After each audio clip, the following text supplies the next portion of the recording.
যুদ্ধক্ষেত্রে ট্যাঙ্ক, ক্ষেপণাস্ত্র বা ড্রোনের ব্যবহার নতুন কিছু নয়, কিন্তু এবার সামনে এসেছে আরো ভয়ঙ্কর এক অভিযোগ। ইউক্রেন বলছে তাদের সেনাদের হত্যার জন্য অস্ত্র নয়, বরং নিজেদের দেশের কিশোরী ও তরুণীদেরই ব্যবহার করছে রাশিয়ার গোয়েন্দারা। প্রেম, টাকা আর গোপন নির্দেশের জালে ফেলে চালানো হচ্ছে এক ভয়ঙ্কর খেলা। রাশিয়া ও ইউক্রেন যুদ্ধের চতুর্থ বছরে এসে নতুন এক উদ্বেগজনক অভিযোগ এসেছে সামনে। ইউক্রেনের পুলিশ প্রধান ইভান ভিহিভস্কি দাবি করেছেন, ইউক্রেনীয় সেনাদের হত্যার জন্য রুশ গোয়েন্দা সংস্থাগুলো ব্যবহার করছে দেশটির কিশোরী ও তরুণীদের। সম্প্রতি এক সেনা সদস্যকে বিষ প্রয়োগ করে হত্যার অভিযোগে 17 বছর বয়সী এক কিশোরীকে গ্রেপ্তার করার পরই সামনে আসে চাঞ্চল্যকর এই তথ্য। বার্তা সংস্থা রয়টার্সের প্রতিবেদনে প্রকাশ পেয়েছে এই তথ্য।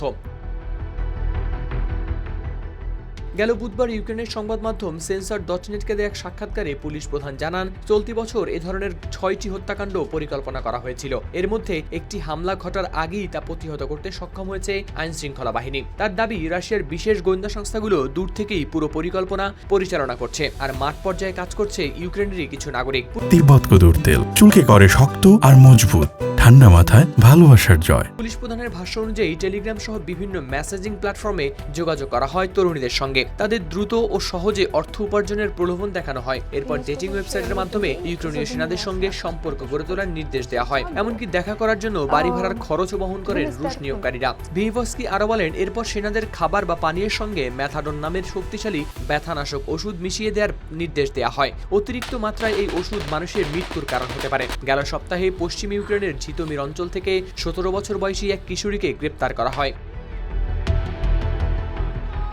তদন্তকারীরা জানিয়েছেন, সে নিয়মিত টেলিগ্রামের মাধ্যমে এক রুশ গোয়েন্দা এজেন্টের সঙ্গে যোগাযোগ রাখছিল। তার কাছ থেকে উদ্ধার করা একটি পার্সেলে স্ফটিকের মতো এক ধরনের পদার্থ পাওয়া গেছে। পুলিশের ধারণা সেটি ম্যাথাডন ছিল। ইউক্রেনের নিরাপত্তা সংস্থার তথ্য অনুযায়ী যুদ্ধ শুরু হওয়ার পর থেকে এখন পর্যন্ত 1100-র বেশি ইউক্রেনীয় নাগরিকদের বিরুদ্ধে রাষ্ট্রদ্রোহ, নাশকতা, অগ্নিসংযোগ ও সন্ত্রাসবাদের অভিযোগ আনা হয়েছে। সমর বিশ্লেষকদের মতে, আধুনিক যুদ্ধ এখন শুধু যুদ্ধক্ষেত্রেই সীমাবদ্ধ নেই। সামাজিক যোগাযোগ মাধ্যম, মেসেজিং অ্যাপ এবং ব্যক্তিগত সম্পর্ক ধীরে ধীরে পরিণত হচ্ছে নতুন যুদ্ধাস্ত্রে।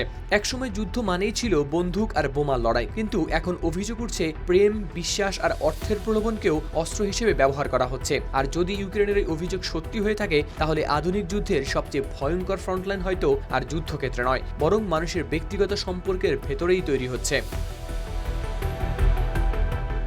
হাওলাদার শামীম, RTV।